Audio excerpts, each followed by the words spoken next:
안녕하세요. 원피스 도서관 원도입니다. 현재 해외 커뮤니티에서 굉장히 핫한 주제를 소개해드리려고 합니다. 드디어 도플라밍고의 등장이 현실화될지도 모른다는 것인데요. 원피스 세계관의 역사를 뒤흔든 남자, 그는 드레스로 자전에서 루피에게 패배한 후 현재는 임펠다운 깊숙한 레벨 6에 수감되었습니다. 하지만 종종 중요한 에피소드마다 도플라밍고의 반응이 계속해서 공개되었다는 것이죠. 오다는 이유 없이 이런 장면을 절대 넣지 않습니다.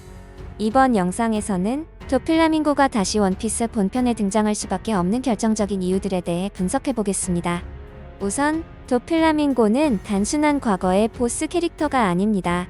그는 세계 정부의 안보, 천룡인의 핏줄, 마리조아의 국가보물까지 언급하며 스토리의 중심축에서 퇴장한 유일한 인물입니다. 정말 이제까지 이 정도의 떡밥들을 온몸에 휘감고 등장한 인물은 없습니다. 다시 말해, 그는 오다에 의해서 잠시 스토리 라인에서 퇴장한 것이 아니라 보류된 존재라고 보는 것이 더 맞다는 것입니다.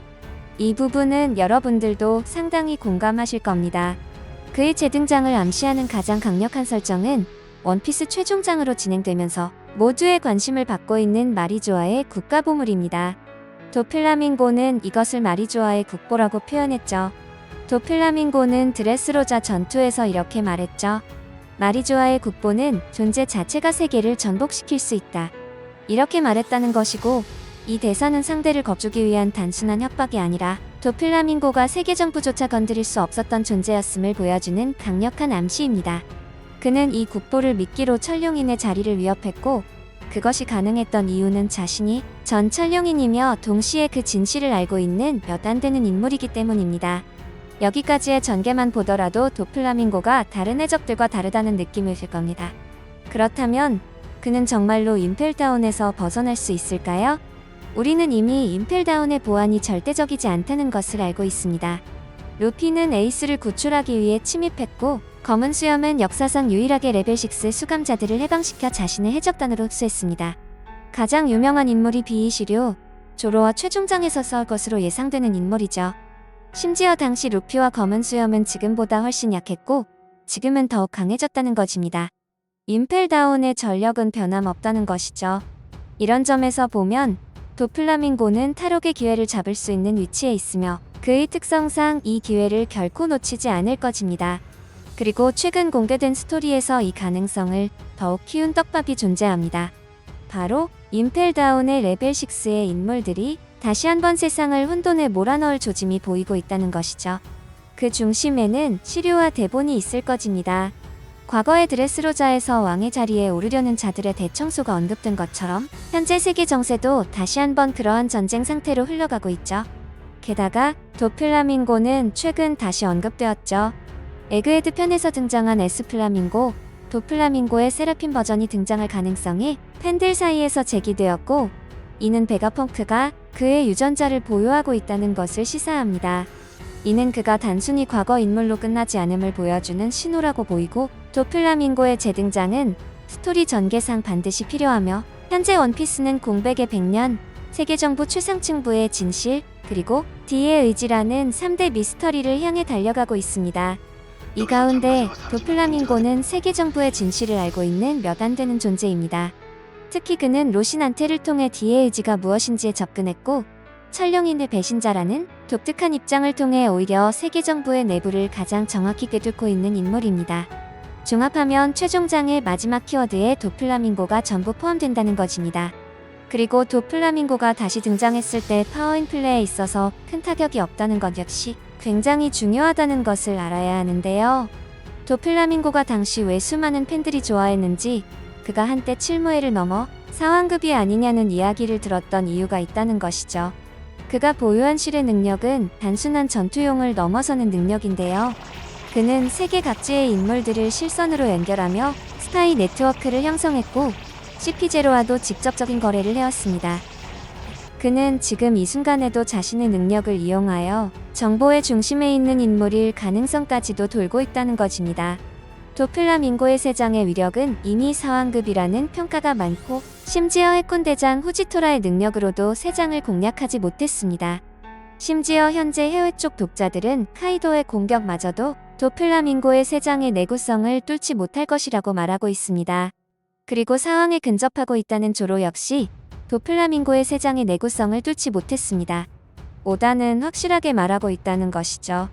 도플라밍고가 만들어내는 세장의 내구도는 상황을 초월한다는 것을요. 하지만 여기에서 오다의 모순이 생기게 됩니다. 오다는 조로가 뵐 수 없는 것은 없다는 이야기를 했던 적이 있는데요.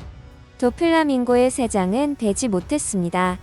이 부분에 대해서 조로 팬분들이 설명 좀 해주시면 감사하겠습니다. 하지만 오다는 이 기술에도 밸런스를 부여했죠. 이 세장은 도플라밍고가 중심에 있어야 유효하다는 것입니다. 그래서 도플라밍고가 쓰러지면 세장도 풀린다는 것이죠. 그리고 천룡인들과 세계정부의 입장에서 도플라밍고의 능력을 탐내는 이유가 있죠. 도플라밍고가 만들어낸 세장에서는 통신정보까지도 차단이 됩니다. 그들의 입장에서 일반인들을 통제하고 정보를 차단하는 데에 도플라밍고의 세장만큼 좋은 것이 없다는 것입니다. 저는 오히려 도플라밍고가 이런 것들을 어필해서 오히려 세계정부 측에 서서 탈출도 가능하다고 보입니다. 그리고 임펠다운에서 가장 큰 수혜를 받은 인물이죠. 바로 검은 수염입니다. 검은 수염은 마리조아의 국보에 대해서 분명히 알고 있을 것입니다. 그리고 도플라밍고의 존재를 칠모에 때부터 눈여겨보고 있었을 것이라는 것이죠. 세상을 흔들기 위해서 도플라밍고보다 좋은 인물이 없다는 것이고 검은 수염과 도플라밍고는 공통 분모가 많다는 것입니다.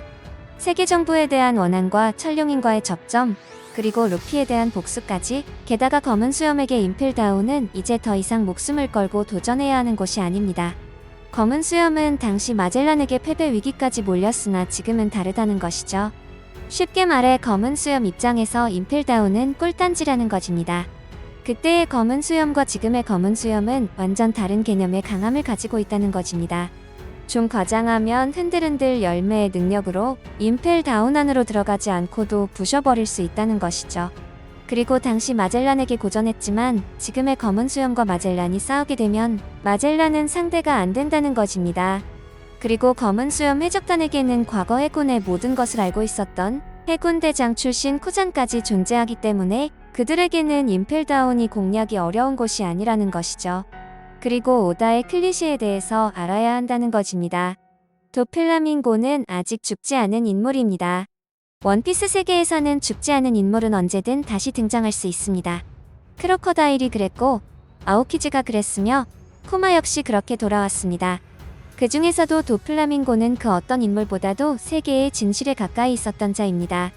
그는 단순히 강한 적이 아니라 세계의 균형을 위협할 수 있는 변수로서 다시 한번 그 모습을 드러낼 것입니다. 게다가 도플라밍고는 이미 각성의 경지에 올랐기 때문에 악마의 열매의 각성에 대한 지식까지도 굉장히 방대하게 가지고 있고 아직도 도플라밍고의 등장을 바라고 원하는 분들이 상당히 많으며 오직 루피였기 때문에 패배했다는 이야기가 NL에 이어서 유일하게 적용되는 인물 역시 도플라밍고입니다. 그 정도로 도플라밍고의 능력이 사기적이었기 때문이죠. 해군대장도 공략하지 못했고 조로도 공략하지 못했기 때문이죠. 조로가 지금 도플라밍고와 싸워도 도플라밍고가 이길 것이라는 독자들도 상당히 많습니다.